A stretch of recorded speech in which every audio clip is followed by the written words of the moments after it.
Добро. Стефан Богоев, повеќе од 10 месеци е градоначалник и исто толку време Карпаш тоне во ѓубре и смет. Киот на Вардар е слика за неспособноста и неодговорното работење на Стефан Богоев.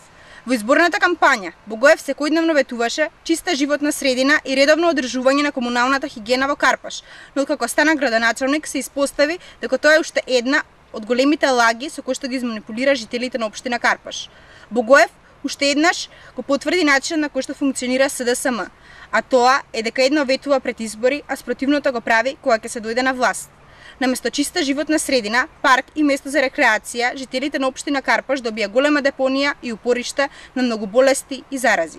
Почитувани, очигледно Богоев смета дека сликата за урбана скопска општина, како што е Карпаш, треба да биде општина која е со хигиена на најниско ниво и ќе тоне во ѓубре и смет.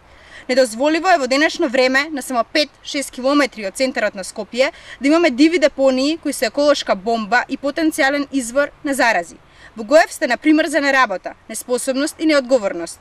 Откако Богоев е градоначалник, општината е запуштена и ништо не се работи. Жителите на Карпаш во изминатите 10 месеци, освен лаги и празни ветувања, на Богоев ништо друго не видоа. Жителите на Карпаш не заслужуваат нечиста, општина полна со ѓубре и упоришта на зарази и болести. Богоев да се фати за работа и да почне да ги извршува своите обврски како градоначалник, да ги исчисти запониите и да почне да ги реализира ветените работи за почиста животна средина, кој што веќе ги вети. Богоев, доколку е неспособен и не знае да ги извршува обврските, има некој кој тоа го знае. Граѓаните на Карпаш заслужуваат многу подобро. Благодарам.